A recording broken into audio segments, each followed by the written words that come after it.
बिहार विधान परिषद में नेता प्रतिपक्ष सम्राट चौधरी ने सूबे में नगर निकाय चुनाव स्थगित होने को लेकर राज्य सरकार पर जमकर निशाना साधा। सम्राट चौधरी ने मीडिया से बातचीत के दौरान कहा कि राज्य सरकार की लापरवाही के चलते नगर निकाय चुनाव को स्थगित कराना पड़ा है। उन्होंने कहा कि सुप्रीम कोर्ट के आदेश को नहीं मानने के चलते चुनाव पर रोक लगाई गई है। सम्राट चौधरी ने राज्य सरकार की लापरवाही को लेकर बीजेपी राज्य में मुख्यमंत्री नीतीश कुमार का पुतला फूकेगी। इस दौरान उन्होंने सीएम पर अति पिछड़ों का विरोधी होने का आरोप लगाया।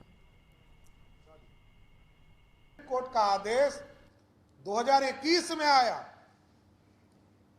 और ये बात कर रहे हैं 2005 की, तो ये अति पिछड़ों के सम्मान की बात है। अति पिछड़ों के प्रति अपमान जो नीतीश कुमार की सरकार ने किया है, इसके प्रति है।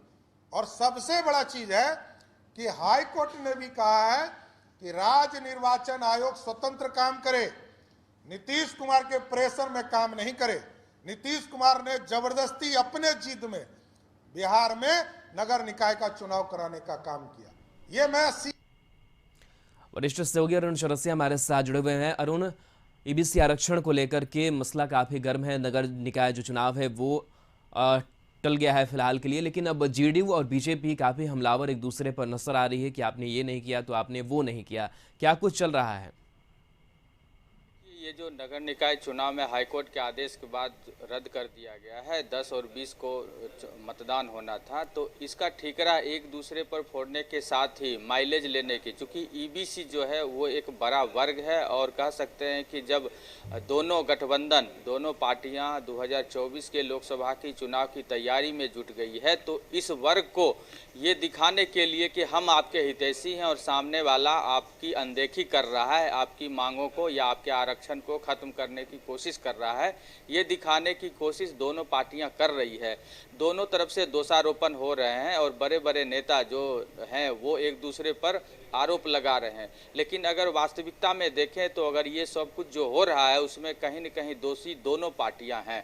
अगर सुप्रीम कोर्ट की कुछ गाइडलाइन थी तो उसकी बिना तैयारी किए हुए चुनाव की घोषणा करवाना कहीं से सही नहीं था। और उस समय जिस समय एनडीए की सरकार थी उस समय बीजेपी भी उस सरकार में शामिल थी और नगर विकास विभाग जिसके तहत ये चुनाव होना है, जिसको डिसीजन लेना था और जिसको तैयारी करनी थी, वो बीजेपी के ही पास थी। इसलिए इसमें ना तो नीतीश कुमार बच सकते हैं और ना ही बीजेपी बच सकती है। हालांकि राजनीति है तो राजनीति में एक दूसरे पर दोषारोपण करके वो लीड लेना चाहते हैं। और अभी जैसा कि आपने बताया कि ये मामला आगे भी चलने वाला है और चुनाव लंबे समय के लिए ये टल गया है, ये मानकर चलना चाहिए। चूँकि सुप्रीम कोर्ट में अब बिहार सरकार जा रही है, जो जानकारी मिली है कि जो अधिवक्ता हैं या जो विभागीय अधिकारी हैं, इस पर कानूनी जो पेचीदगियां हैं उस पर पहले डिसीजन होगा, चर्चा होगी, आपस में सलाह मशवरा होगा और उसके बाद ये सभी सुप्रीम कोर्ट जाएंगे।